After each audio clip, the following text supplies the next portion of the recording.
नमस्कार दोस्तों, कालजयी कृतिया में आप सभी का स्वागत है।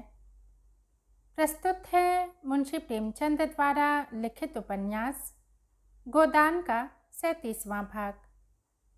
उपन्यास के पिछले भाग में आपने सुना कि मालती और मेहता घूमते हुए होरी के गांव पहुंच जाते हैं और संयोगवश होरी के घर पर ही ठहरते हैं।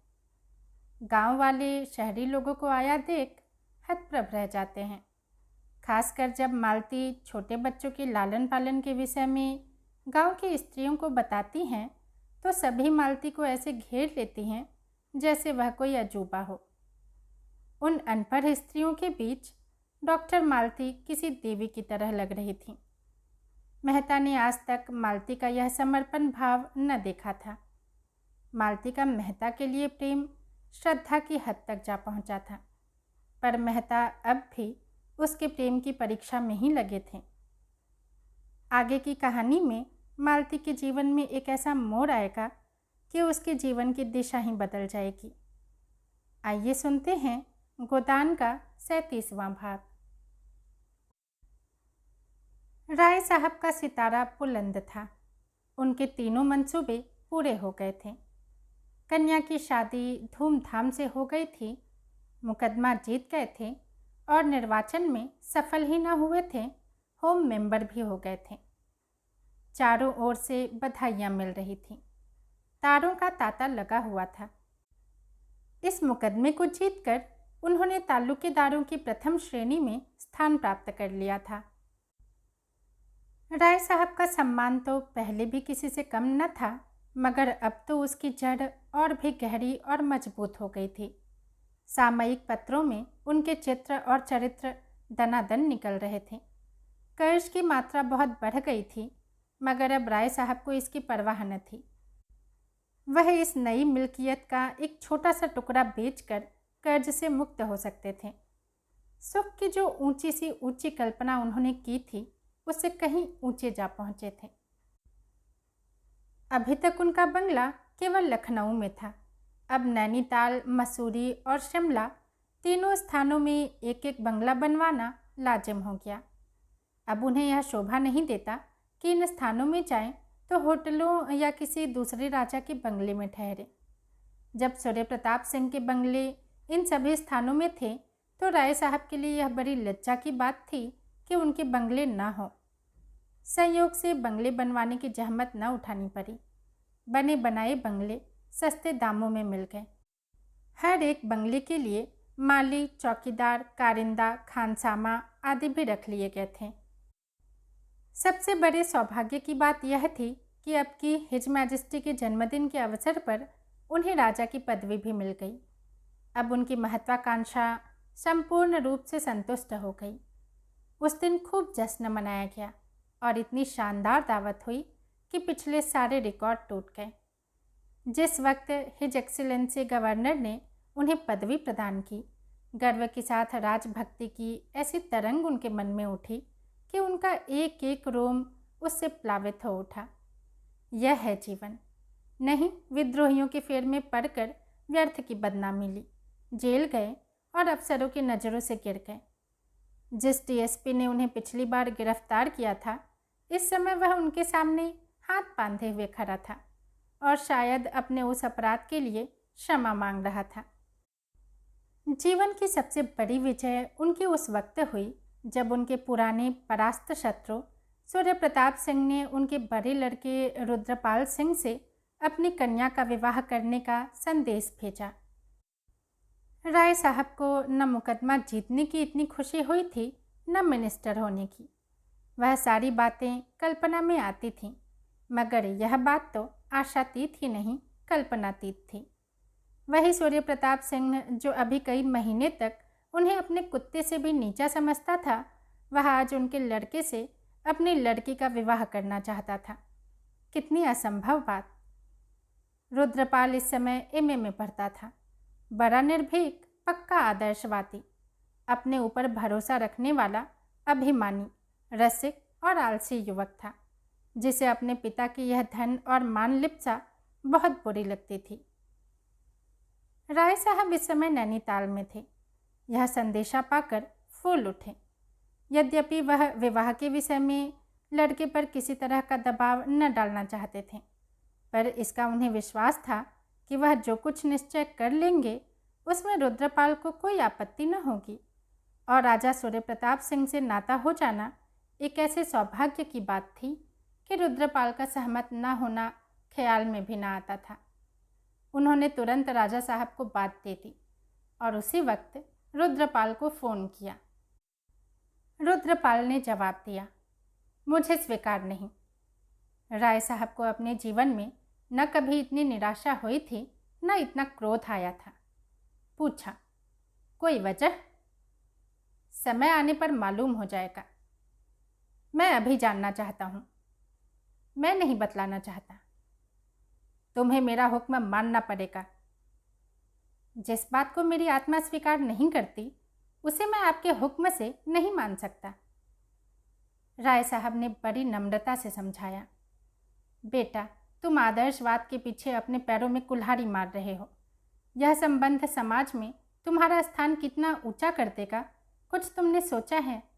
इसे ईश्वर की प्रेरणा समझो। उस कुल की कोई दरिद्र कन्या भी मुझे मिलती तो मैं अपने भाग्य को सराहता। यह तो राजा सूर्य प्रताप की कन्या है जो हमारे सिरमौर हैं। मैं उसे रोज़ देखता हूँ। तुमने भी देखा होगा। रूप, गुण, शील, स्वभाव में ऐसी युवती मैंने आज तक नहीं देखी। मैं तो 4 दिन का मेहमान हूँ।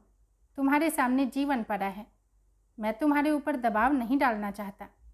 तुम जानते हो विवाह के विषय में मेरे विचार कितने उदार हैं, लेकिन मेरा यह भी तो धर्म है कि अगर तुम्हें गलती करते देखूं तो चेतावनी दे दूं। रुद्रपाल ने इसका जवाब दिया, मैं इस विषय में बहुत पहले निश्चय कर चुका हूँ।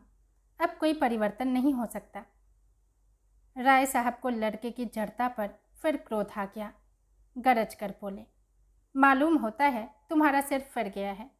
आकर मुझसे मिलो, विलंब न करना। मैं राजा साहब को जबान दे चुका हूँ। रुद्रपाल ने जवाब दिया, खेद है, अभी मुझे अवकाश नहीं है। दूसरे दिन राय साहब खुद आ गए। दोनों अपने अपने शस्त्रों से सजे हुए तैयार खड़े थे। एक और संपूर्ण जीवन का मजा हुआ अनुभव था, समझौतों से भरा हुआ। दूसरी ओर कच्चा आदर्शवाद था, जिद्दी, उद्दंड और निर्मम। राय साहब ने सीधे मर्म पर आघात किया, मैं जानना चाहता हूँ वह कौन लड़की है। रुद्रपाल ने अचल भाव से कहा, अगर आप इतने इच्छुक हैं तो सुनिए, वह मालती देवी की बहन सरोज है। राय साहब आहत होकर गिर पड़े। अच्छा, वह? आपने तो सरोज को देखा होगा। खूब देखा है। तुमने राजकुमारी को देखा है या नहीं? जी हाँ, खूब देखा है।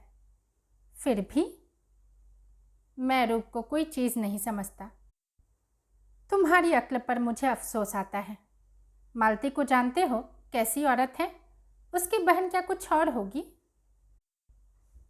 रुद्रपाल ने त्योरी चढ़ाकर कहा, मैं इस विषय में आपसे और कुछ नहीं कहना चाहता, मगर मेरी शादी होगी तो सरोज से। मेरे जीते जी कभी नहीं हो सकती। तो आपके बाद होगी। अच्छा, तुम्हारे यही इरादे हैं? राय साहब की आंखें सजल हो गईं, जैसे सारा जीवन उजड़ गया हो। मिनिस्ट्री का इलाका और पदवी सब जैसे बासी फूलों की तरह नीरस निरानंद हो गए हों।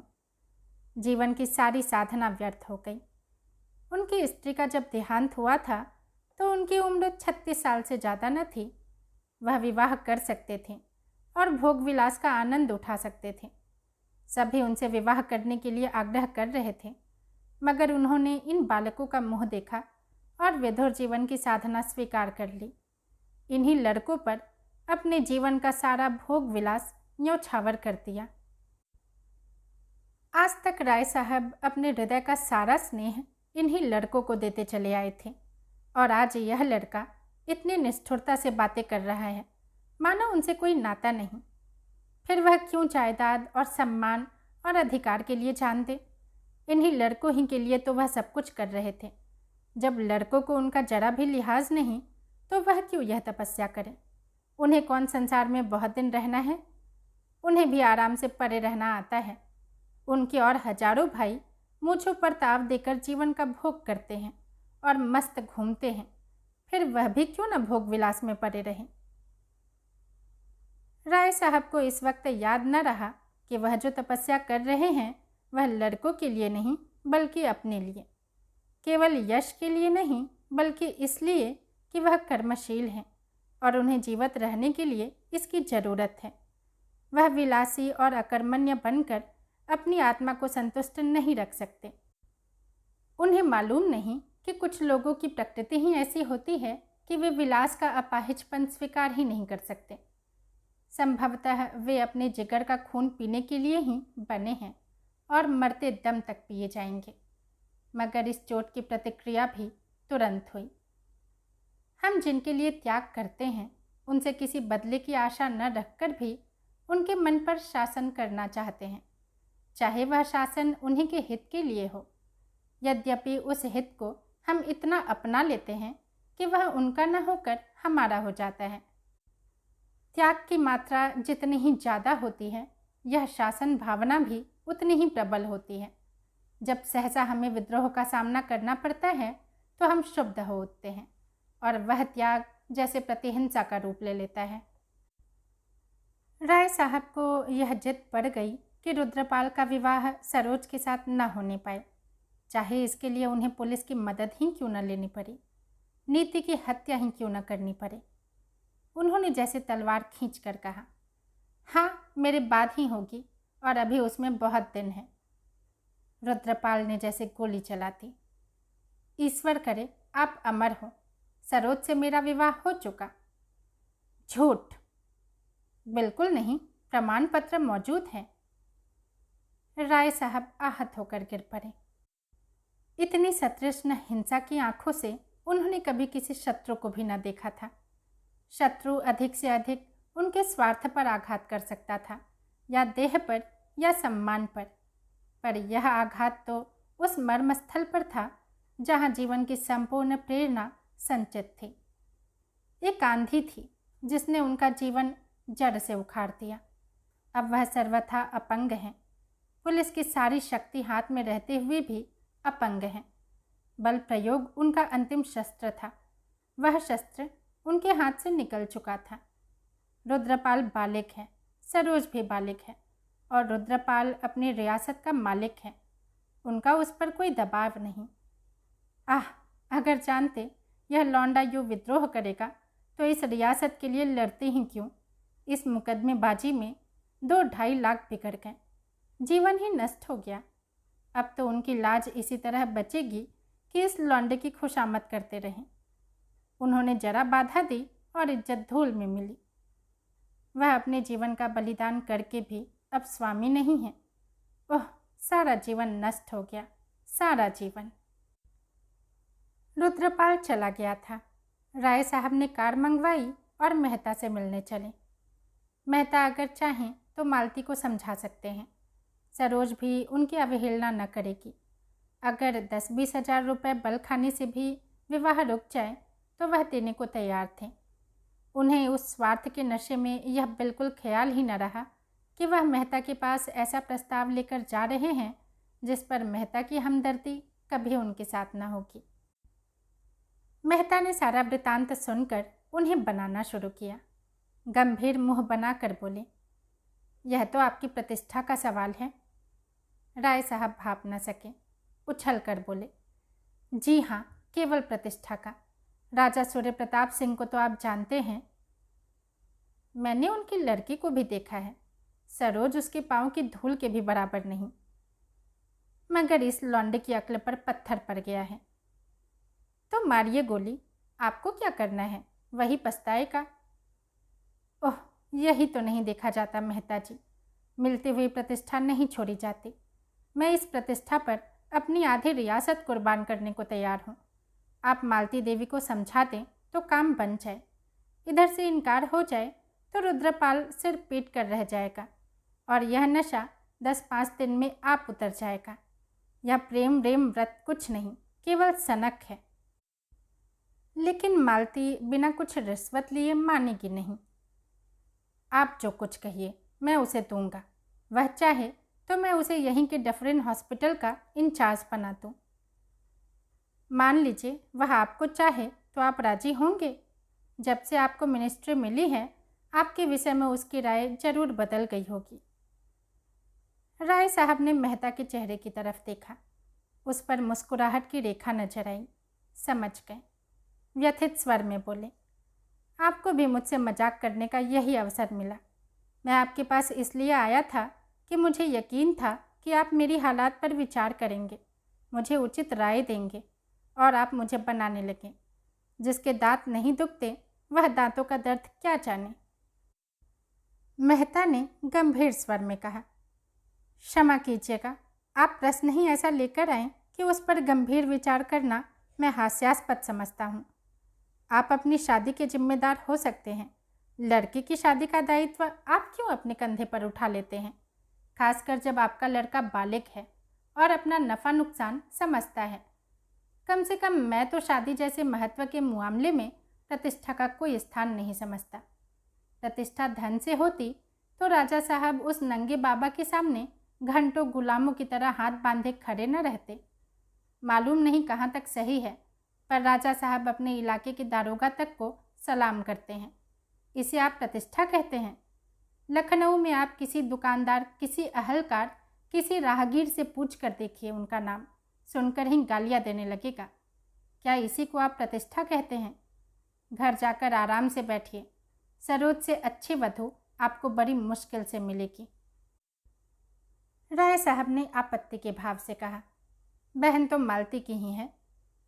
मेहता ने गर्म होकर कहा, मालती की बहन होना क्या अपमान की बात है? मालती को आपने जाना ही नहीं और न जानने की परवाह की। मैं भी यही समझा था, लेकिन अब मालूम हुआ कि वह आग में पड़कर चमकने वाली सच्ची धातु है। वह उन वीरों में है जो अवसर पड़ने पर अपने जौहर दिखाते हैं, तलवार घुमाते नहीं चलते। आपको मालूम है खन्ना की आजकल क्या दशा है? राय साहब ने सहानुभूति के भाव से सिर हिलाकर कहा, सुन चुका हूँ और बार बार इच्छा हुई कि उससे मिलूं, लेकिन फुर्सत ही न मिली। उस मिल में आग लगना उनके सर्वनाश का कारण हो गया। जी हाँ, अब वह एक तरह से दोस्तों की दया पर अपना निर्वाह कर रहे हैं।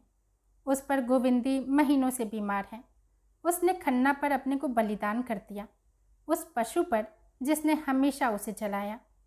अब वह मर रही है और मालती रात की रात उसके सिरहाने बैठी रह जाती है। वही मालती जो किसी राजा रईस से 500 रुपये फीस पाकर भी रात भर न बैठती। खन्ना के छोटे बच्चों को पालने का भार भी मालती पर है। यह मातृत्व उसमें कहाँ सोया हुआ था मालूम नहीं। मुझे तो मालती का यह स्वरूप देखकर अपने भीतर श्रद्धा का अनुभव होने लगा। हालांकि आप जानते हैं मैं घोर जड़वादी हूँ और भीतर के परिष्कार के साथ उसकी छवि में भी देवत्व की झलक आने लगी है। मानवता इतनी बहुरंगी और इतनी समर्थ है, इसका मुझे प्रत्यक्ष अनुभव हो रहा है। आप उनसे मिलना चाहें तो चलिए, इसी बहाने मैं भी चला जाऊंगा। राय साहब ने संदिग्ध भाव से कहा, जब आप ही मेरे दर्द को नहीं समझ सके तो मालती देवी क्या समझेंगी? मुफ्त में शर्मिंदगी होगी। मगर आपको पास जाने के लिए किसी बहाने की क्या ज़रूरत?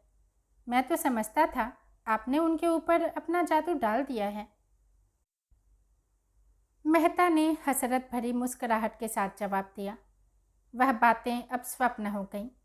अब तो कभी उनके दर्शन भी नहीं होते। उन्हें अब फुर्सत भी नहीं रहती।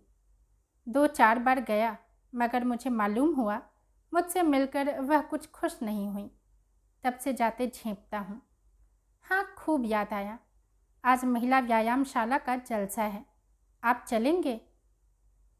राय साहब ने बेदिली के साथ कहा, जी नहीं, मुझे फुर्सत नहीं है। मुझे तो यह चिंता सवार है कि राजा साहब को क्या जवाब दूंगा। मैं उन्हें वचन दे चुका हूँ। यह कहते हुए वह उठ खड़े हुए और मंद गति से द्वार की ओर चले। जिस गुत्थी को सुलझाने आए थे वह और भी जटिल हो गई। अंधकार और भी असूझ हो गया। मेहता ने कार तक आकर उन्हें विदा किया। राय साहब सीधे अपने बंगले पर आए और दैनिक पत्र उठाया था कि मिस्टर तनखा का कार्ड मिला। तनखा से उन्हें घृणा थी और उनका मुंह भी न देखना चाहते थे, लेकिन इस वक्त मन की दुर्बल दशा में उन्हें किसी हमदर्द की तलाश थी जो और कुछ न कर सके पर उनके मनोभावों से सहानुभूति तो करे। तुरंत बुला लिया।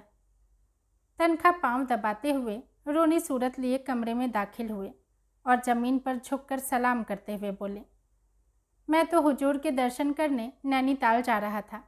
सौभाग्य से यहीं दर्शन हो गए। हुजूर का मिजाज तो अच्छा है। इसके बाद उन्होंने बड़ी लच्छेदार भाषा में और अपने पिछले व्यवहार को बिल्कुल भूलकर राय साहब का यशोगान आरंभ किया। ऐसी होम मेंबरी कोई क्या करेगा? जिधर देखिए हुजूर के ही चर्चे हैं। यह पद हुजूर ही को शोभा देता है।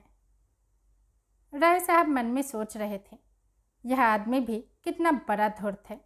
अपनी गरज पड़ने पर गधे को दादा कहने वाला, परले सिरे का बेवफा और निर्लज्ज। मगर उन्हें उन पर क्रोध न आया, बल्कि दया आई। पूछा, आजकल आप क्या कर रहे हैं? कुछ नहीं हुजूर, बेकार बैठा हूँ। इसी उम्मीद से आपकी खिदमत में हाजिर होने जा रहा था कि अपने पुराने खादिमों पर निगाह रहे। आजकल बड़ी मुसीबत में पड़ा हुआ हूँ हुजूर। राजा सूर्य प्रताप सिंह को तो हुजूर जानते हैं, अपने सामने किसी को नहीं समझते।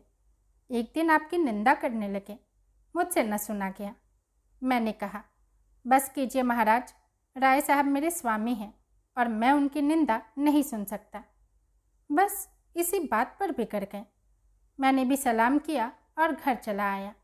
साफ कह दिया, आप कितना ही ठाट बाट दिखाएं, पर राय साहब की जो इज्जत है वह आपको नसीब नहीं हो सकती। इज्जत ठाट से नहीं होती, लियाकत से होती है। आप में जो लियाकत है वह तो दुनिया जानती है। राय साहब ने अभिनय किया, आपने तो सीधे घर में आग लगा दी। तनखा ने अकड़ कर कहा, मैं तो हुजूर साफ कहता हूँ, किसी को अच्छा लगे या बुरा। जब हुजूर के कदमों को पकड़े हुए हूँ तो किसी से क्यों डरूं? हुजूर के नाम से तो लोग जलते हैं। जब देखिए हुजूर की बद कोई। जब से आप मिनिस्टर हुए हैं उनकी छाती पर सांप लौट रहा है। मेरी सारी की सारी मजदूरी साफ टकार गए। देना तो जानते ही नहीं हुजूर। असामियों पर इतना अत्याचार करते हैं कि कुछ न पूछिए। किसी की आबरू सलामत नहीं है। कार की आवाज़ आई और राजा सूर्य प्रताप सिंह उतरे। राय साहब ने कमरे से निकलकर उनका स्वागत किया और सम्मान के बोझ से नत होकर बोले, मैं तो आपकी सेवा में आने ही वाला था। यह पहला अवसर था कि राजा सूर्य प्रताप सिंह ने इस घर को अपने चरणों से पवित्र किया। यह सौभाग्य। मिस्टर तनखा भीगी बिल्ली बने हुए थे। राजा साहब यहाँ? क्या इधर इन दोनों महाशयों में दोस्ती हो गई है? उन्होंने राय साहब की ईर्ष्याग्नि को उत्तेजित करके अपना हाथ सेकना चाहा था, मगर नहीं। राजा साहब यहाँ मिलने के लिए भले ही आ गए हों, मगर दिलों में जो जलन है वह तो कुम्हार के आग की तरह इस तरह लेप थोप से बुझने वाली नहीं। राजा साहब ने सिगार जलाते हुए तनखा की ओर कठोर आंखों से देखकर कहा, तुमने तो सूरत ही नहीं दिखाई मिस्टर तनखा। मुझसे उस दावत के सारे रुपए वसूल कर लिए और होटल वालों को एक पाई तक न दी। वह मेरा सिर खा रहे हैं। मैं इसे सरासर विश्वासघात समझता हूँ। मैं चाहूँ तो अभी तुम्हें पुलिस में दे सकता हूँ। यह कहते हुए उन्होंने राय साहब को संबोधित करके कहा, ऐसा बेईमान आदमी मैंने कभी नहीं देखा राय साहब। मैं सत्य कहता हूँ, मैं भी आपके मुकाबले में खड़ा ना होता, मगर इसी शैतान ने मुझे बहकाया और मेरे 1 लाख रुपए बर्बाद कर दिए। बंगला खरीद लिया साहब, कार रख ली, एक वेश्या से आशनाई भी रख ली। पूरे रईस बन गए हैं और अब दगाबाजी शुरू की है। रईसों की शान निभाने के लिए रियासत चाहिए। इनकी रियासत अपने दोस्तों की आंखों में धूल झोंकना है। राय साहब ने तनखा की ओर तिरस्कार की आंखों से देखा और बोले, आप चुप क्यों हैं मिस्टर तनखा? कुछ जवाब दीजिए। राजा साहब ने तो आपका सारा मेहनताना दबा लिया था। है इसका कोई जवाब आपके पास? अब कृपा करके यहाँ से चले जाइए और खबरदार फिर अपनी सूरत न दिखाइएगा। दो भले आदमियों में लड़ाई लगाकर अपना उल्लू सीधा करना बेपूंजी का रोजगार है, मगर इसका घाटा और नफ़ा दोनों ही जान जोखिम है, समझ लीजिए। तनखा ने सिर ऐसा गड़ाया कि फिर ना उठाया। धीरे से चले गए, जैसे कोई चोर कुत्ता मालिक के अंदर आ जाने पर दब कर निकल जाए। जब वह चले गए तो राजा साहब ने पूछा, मेरी बुराई करता होगा? जी हाँ, मगर मैंने भी खूब बनाया। शैतान है पूरा। बाप बेटे में लड़ाई करवाते, मियाँ बीवी में लड़ाई करवाते, इस फन में उस्ताद है। खैर, आज बेचारे को अच्छा सबक मिल गया। इसके बाद रुद्रपाल के विवाह की बातचीत शुरू हो गई। राय साहब के प्राण सूखे जा रहे थे, मानो उन पर कोई निशाना बांधा जा रहा हो। कहाँ छिप जाएं? कैसे कहें कि रुद्रपाल पर उनका कोई अधिकार नहीं रहा, मगर राजा साहब को परिस्थिति का ज्ञान हो चुका था। राय साहब को अपनी तरफ से कुछ न कहना पड़ा, जान बच गई। उन्होंने पूछा, आपको इसकी क्यों कर खबर हुई? अभी अभी रुद्रपाल ने लड़की के नाम एक पत्र भेजा है, जो उसने मुझे दे दिया। आजकल के लड़कों में और तो कोई खूबी नज़र नहीं आती, बस स्वच्छंदता की सनक सवार है। सनक तो है ही, मगर इसकी दवा मेरे पास है। मैं उस छोकरी को ऐसा गायब कर दूंगा कि कहीं पता न लगेगा। 10-5 दिन में यह सनक ठंडी हो जाएगी। समझाने से कोई नतीजा नहीं। राय साहब कांप उठे। उनके मन में भी इस तरह की बात आई थी, लेकिन उन्होंने उसे आकार न लेने दिया था। संस्कार दोनों व्यक्तियों में एक से थे। गुफावासी मनुष्य दोनों ही व्यक्तियों में जीवित था। राय साहब ने उसे ऊपरी वस्त्रों से ढक दिया था, राजा साहब में वह नग्न था। अपना बड़प्पन सिद्ध करने के उस अवसर को राय साहब छोड़ न सके। जैसे लज्जित होकर बोले, लेकिन यह 20वीं सदी है, 12वीं नहीं।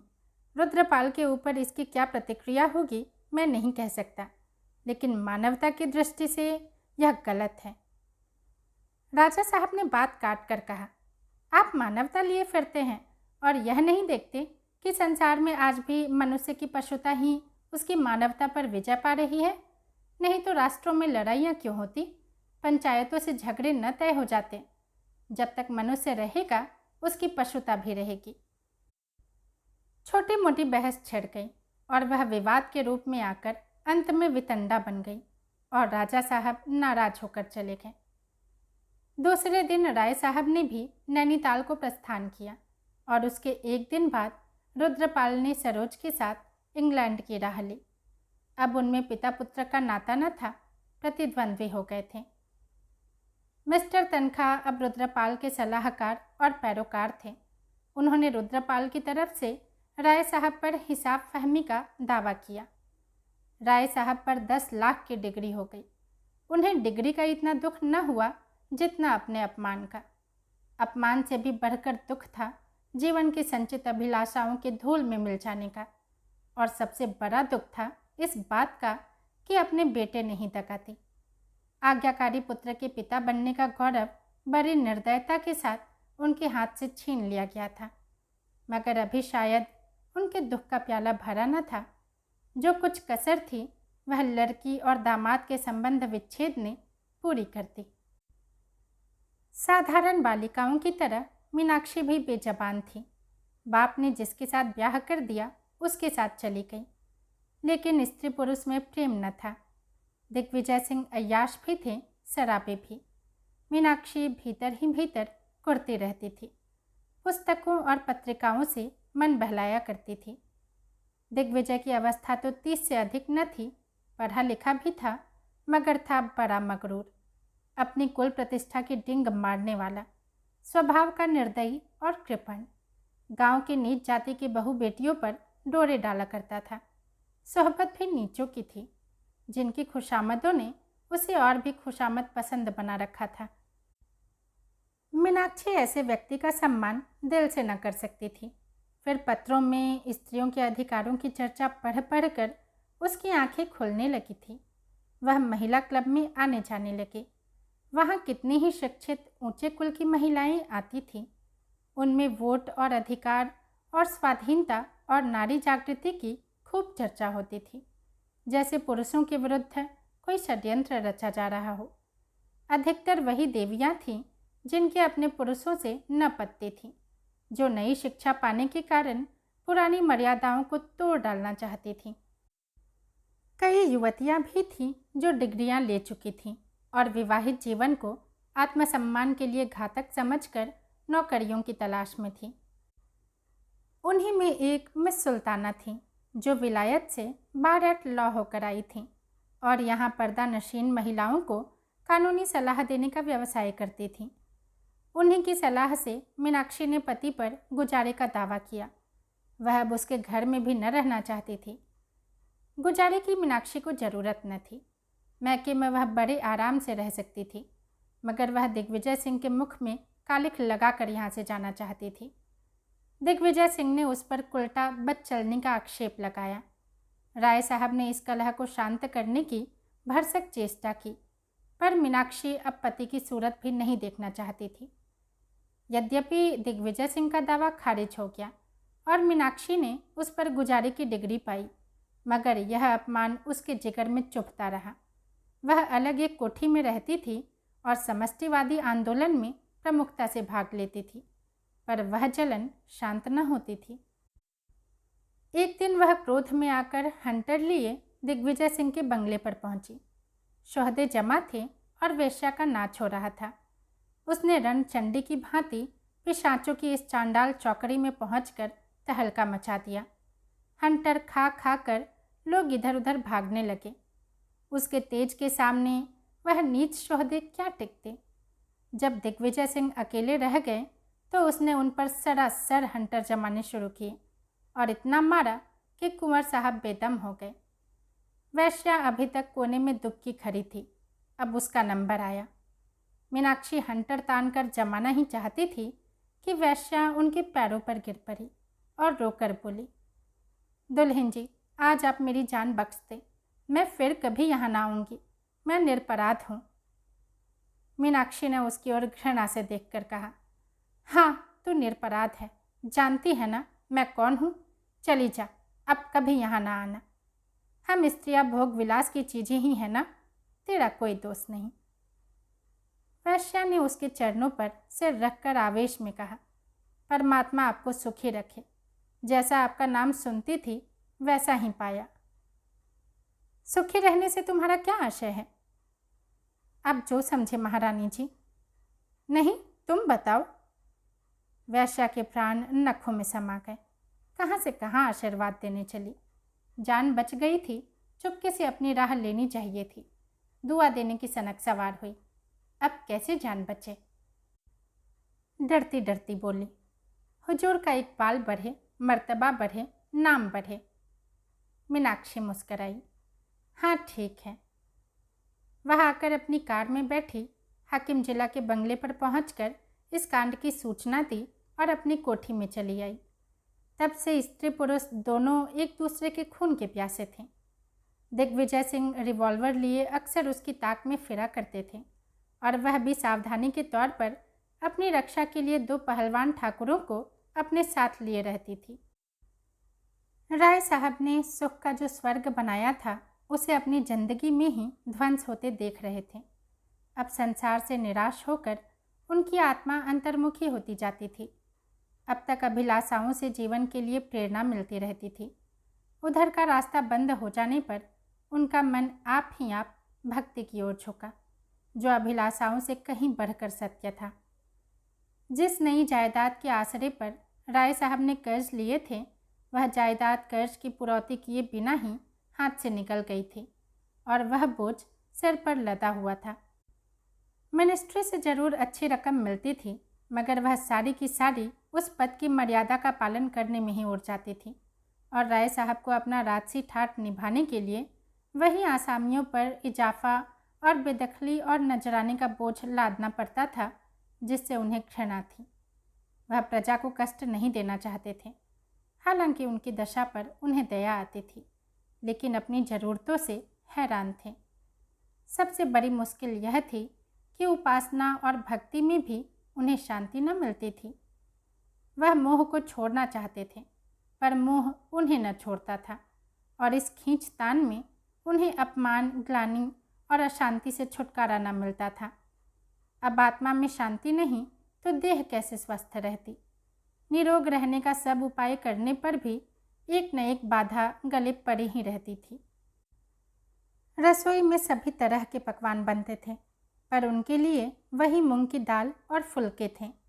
अपने और भाइयों को देखते थे जो उनसे भी ज़्यादा मकरूज, अपमानित और शोकग्रस्त थे, जिनके भोग विलास में, ठाट बाट में किसी तरह की कमी न थी। मगर इस तरह की बेहयाई उनके बस में न थी।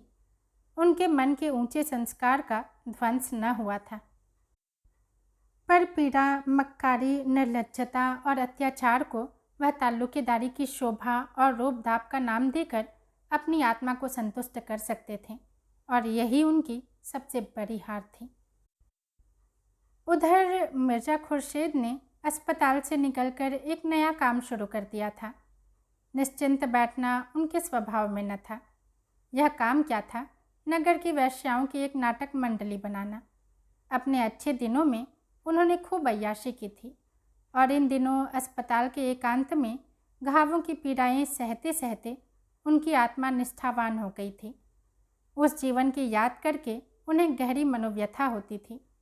उस वक्त अगर उन्हें समझ होती तो वह प्राणियों का कितना उपकार कर सकते थे, कितनों के शोक और दरिद्रता का भार हल्का कर सकते थे। मगर वह धन उन्होंने अय्याशी में उड़ाया। यह कोई नया आविष्कार नहीं है कि संकटों में ही हमारी आत्मा को जागृति मिलती है। बुढ़ापे में कौन अपनी जवानी की भूलों पर दुखी नहीं होता। काश वह समय ज्ञान या शक्ति के संचय में लगाया होता, सुकृतियों का कोष भर लिया होता, तो आज चित्त को कितनी शांति मिलती। वही उन्हें इसका वेदनामय अनुभव हुआ कि संसार में कोई अपना नहीं, कोई उनकी मौत पर आंसू बहाने वाला नहीं। उन्हें रह रहकर जीवन की एक पुरानी घटना याद आती थी। बसरे के गांव में जब वह कैंप में मलेरिया से ग्रस्त पड़े थे, एक ग्रामीण बाला ने उनकी तीमारदारी कितने आत्मसमर्पण से की थी। अच्छे हो जाने पर जब उन्होंने रुपए और आभूषणों से उसके एहसानों का बदला देना चाहा था, तो उसने किस तरह आंखों में आंसू भरकर सिर नीचा कर लिया था और उन उपहारों को लेने से इनकार कर दिया था। इन नर्सों की शुश्रूषा में नियम है, व्यवस्था है, सच्चाई है, मगर वह प्रेम कहाँ, वह तन्मयता कहाँ जो उस बाला की अभ्यासहीन अल्हड़ सेवाओं में थी। वह अनुराग मूर्ति कब की उनके दिल से मिट चुकी थी। वह उससे फिर आने का वादा करके कभी उसके पास न गए। विलास के उन्माद में कभी उसकी याद भी ना आई भी तो उसमें केवल दया थी, प्रेम न था। मालूम नहीं उस बाला पर क्या गुजरी, मगर आजकल उसकी वह आतुर, नम्र, शांत, सरल मुद्रा बराबर उनकी आंखों के सामने फिरा करती थी। काश उससे विवाह कर लिया होता तो आज जीवन में कितना रस होता। उसके प्रति अन्याय के दुख ने उस संपूर्ण वर्ग को उनकी सेवा और सहानुभूति का पात्र बना दिया। जब तक नदी बाढ़ पर थी, उसके गंधले तेज फेनिल प्रवाह में प्रकाश की किरणें बिखर कर रह जाती थीं। अब प्रवाह स्थिर और शांत हो गया था और रश्मियाँ उसकी तह तक पहुँच रही थीं। मिर्जा साहब वसंत की इस शीतल संध्या में अपने झोपड़े के बरामदे में दो वीरांगनाओं के साथ बैठे हुए कुछ बातचीत कर रहे थे कि मिस्टर मेहता पहुँचे। मिर्जा ने बड़े तपाक से हाथ मिलाया और बोले, मैं तो आपकी खातिरदारी का सामान लिए आपकी राह देख रहा हूँ। दोनों सुंदरियाँ मुस्कराईं। मेहता कट गए। मिर्जा ने दोनों औरतों को वहाँ से चले जाने का संकेत किया और मेहता को मसनद पर बैठाते हुए बोले, मैं तो खुद आपके पास आने वाला था। मुझे ऐसा मालूम हो रहा है कि मैं जो काम करने जा रहा हूँ वह आपकी मदद के बगैर पूरा न होगा। आप सिर्फ मेरी पीठ पर हाथ रख दीजिए और ललकारते जाइए। हाँ मिर्जा, बढ़े चल पट्टे। मेहता ने हंसकर कहा, आप जिस काम में हाथ लगाएंगे उसमें हम जैसे किताबी कीड़ों की क्या ज़रूरत होगी। आपकी उम्र मुझसे ज़्यादा है, दुनिया भी आपने खूब देखी है और छोटे छोटे आदमियों पर अपना असर डाल सकने की जो शक्ति आप में है वह मुझ में होती तो मैंने खुदा जाने क्या किया होता। मिर्जा साहब ने थोड़े ही शब्दों में अपनी नई स्कीम उनसे बयान की। उनकी धारणा थी कि रूप के बाजार में वही स्त्रियां आती हैं जिन्हें या तो अपने घर में किसी कारण से सम्मानजनक आश्रय नहीं मिलता या जो आर्थिक कष्टों से मजबूर हो जाती हैं, और अगर यह दोनों प्रश्न हल कर दिए जाएं तो बहुत कम औरतें इस भांति पतित हों। मेहता ने अन्य विचारवान सज्जनों की भांति इस प्रश्न पर काफ़ी विचार किया था और उनका ख्याल था कि मुख्यतः मन के संस्कार और भोग लालसा ही औरतों को इस ओर खींचती हैं। इसी बात पर दोनों मित्रों में बहस छिड़ गई। दोनों अपने अपने पक्ष पर अड़ गए। मेहता ने मुट्ठी बांधकर हवा में पटकते हुए कहा, आपने इस प्रश्न पर ठंडे दिल से गौर नहीं किया। रोजी के लिए और बहुत से जरिए हैं, मगर ऐश की भूख रोटियों से नहीं जाती। उसके लिए दुनिया के अच्छे से अच्छे पदार्थ चाहिए। जब तक समाज की व्यवस्था ऊपर से नीचे तक बदल न डाली जाए, इसी तरह की मंडली से कोई फायदा नहीं होगा। मिर्जा ने मूछें खड़ी की। और मैं कहता हूँ कि यह महज रोटी का सवाल है। हाँ, यह सवाल सभी आदमियों के लिए एक सा नहीं है। मजदूर के लिए वह महज आटे दाल और एक फूस की झोपड़ी का, वकील के लिए एक कार, एक बंगले और खिदमतकारों का सवाल है। आदमी महज रोटी नहीं चाहता और भी बहुत सी चीज़ें चाहता है। अगर औरतों के सामने भी वह प्रश्न तरह तरह की सूरतों में आता है तो उनका क्या कसूर है? डॉक्टर मेहता अगर जरा गौर करते तो उन्हें मालूम होता कि उनमें और मिर्जा में कोई भेद नहीं, केवल शब्दों का हेर फेर है। पर बहस की गर्मी में गौर करने का धैर्य कहाँ। गरम होकर बोले, मुआफ़ कीजिए मिर्जा साहब, जब तक दुनिया में दौलत वाले रहेंगे वैश्याएँ भी रहेंगी। आपकी मंडली अगर सफल हो भी जाए, हालांकि मुझे उसमें बेहद संदेह है, तो आप 10-5 औरतों से ज़्यादा उनमें कभी न ले सकेंगे, और वह भी थोड़े दिनों के लिए। सभी औरतों में नाट्य करने की शक्ति नहीं होती, इसी तरह जैसे सभी आदमी कवि नहीं हो सकते। यह भी मान ले कि वैश्याएँ आपकी मंडली में स्थायी रूप से टिक जाएंगी, तो भी बाजार में उनकी जगह खाली न रहेगी। जड़ पर जब तक कुल्हाड़ी नहीं चलेगी, पत्तियां तोड़ने से कोई नतीजा नहीं। दौलत वालों में कभी कभी ऐसे लोग निकल आते हैं जो सब कुछ त्याग कर खुदा की याद में जा बैठते हैं, मगर दौलत का राज्य बदस्तूर कायम है, उसमें जरा भी कमजोरी नहीं आने पाई। मिर्जा को मेहता की हठधर्मी पर दुख हुआ। इतना पढ़ा लिखा विचारवान आदमी इस तरह की बातें करे। समाज की व्यवस्था क्या आसानी से बदल जाएगी? यह तो सदियों का मामला है। तब तक क्या यह अनर्थ होने दिया जाए, उसकी रोकथाम न की जाए? इन अबलाओं को मर्दों की लिप्सा का शिकार होने दिया जाए? क्यों न शेर को पिंजरे में बंद कर दिया जाए कि वह दांत और नाखून होते हुए भी किसी को हानि न पहुंचा सके? क्या उस वक्त तक चुपचाप बैठे रहा जाए जब तक शेर अहिंसा का व्रत न ले ले? दौलत वाले और जिस तरह चाहें अपनी दौलत उड़ाएं, मिर्जा जी को कम नहीं। शराब में डूब जाएं, कारों की माला गले में डाल लें, किले बनवाएं, धर्मशाले और मस्जिदें खड़ी करें, उन्हें कोई परवाह नहीं। अबलाओं की जिंदगी न खराब करें, यह मिर्जा जी नहीं देख सकते। वह रूप के बाजार को ऐसा खाली कर देंगे कि दौलत वालों की अशरफियों पर कोई थूकने वाला भी न मिले। क्या जिन दिनों शराब की दुकानों में पिकेटिंग होती थी, अच्छे अच्छे शराबी पानी पी पी कर दिल की आग नहीं बुझाते थे? मेहता ने हंसकर कहा, आपको मालूम होना चाहिए कि ऐसे मुल्क भी हैं जहां वैश्याएँ नहीं हैं, मगर अमीरों की दौलत वहां भी दिलचस्पियों के सामान पैदा कर लेती है। मिर्जा जी भी मेहता की जड़ता पर हंसे। जानता हूँ मेहरबान, जानता हूँ। आपकी दुआ से दुनिया देख चुका हूँ, मगर यह हिंदुस्तान है, यूरोप नहीं है। इंसान का स्वभाव सारी दुनिया में एक सा है, मगर यह भी मालूम रहे कि हर एक कौम में एक ऐसी चीज़ है जिसे उसकी आत्मा कह सकते हैं। असमत हिंदुस्तानी तहजीब की आत्मा है। अपने मुँह मियाँ मिट्ठू बन लीजिए। दौलत की आप इतनी बुराई करते हैं, फिर भी खन्ना की हिमायत करते नहीं थकते, कहिएगा। मेहता का तेज विदा हो गया। नम्र भाव से बोले, मैंने खन्ना की हिमायत उस वक्त की है जब वह दौलत के पंजे से छूट गए हैं। आजकल आप उनकी हालत देखते तो आपको दया आती। और मैं क्या हिमायत करूँगा, जिसे अपनी किताबों और विद्यालय से छुट्टी नहीं, ज़्यादा से ज़्यादा सूखी हमदर्दी ही तो कर सकता हूँ। हिमायत की है मिस माल्टी ने कि खन्ना को बचा लिया।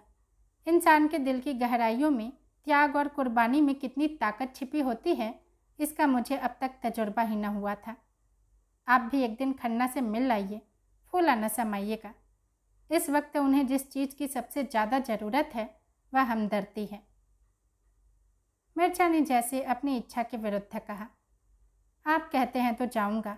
आपके साथ जहन्नुम में भी जाने में मुझे उच्र नहीं, मगर मिस मालती से तो आपकी शादी होने वाली थी। बड़ी गर्म खबर थी। मेहता ने झेंपते हुए कहा, तपस्या कर रहा हूँ, देखिए कब वरदान मिले। अजी, वह तो आप पर मरती थी। मुझे भी यही वहम हुआ था, मगर जब मैंने हाथ बढ़ाकर उसे पकड़ना चाहा तो देखा वह आसमान पर जा बैठी है। उस ऊंचाई तक तो मैं क्या ही पहुंचूंगा। आरजू मिन्नत कर रहा हूँ कि वह नीचे आ जाए। आजकल तो वह मुझसे बोलती भी नहीं। यह कहते हुए मेहता जोर से रोती हुई हंसे और उठ खड़े हुए। मिर्जा ने पूछा, अब फिर कब मुलाकात होगी? अब की आपको तकलीफ़ करनी पड़ेगी। खन्ना के पास जाइएगा ज़रूर। जाऊंगा। मिर्जा ने खिड़की से मेहता को जाते देखा। चाल में वह तेजी न थी, जैसे किसी चिंता में डूबे हुए हों।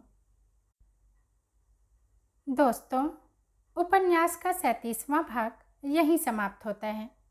यदि पसंद आया हो तो लाइक करें, कमेंट करें और चैनल को सब्सक्राइब भी ज़रूर करें। धन्यवाद।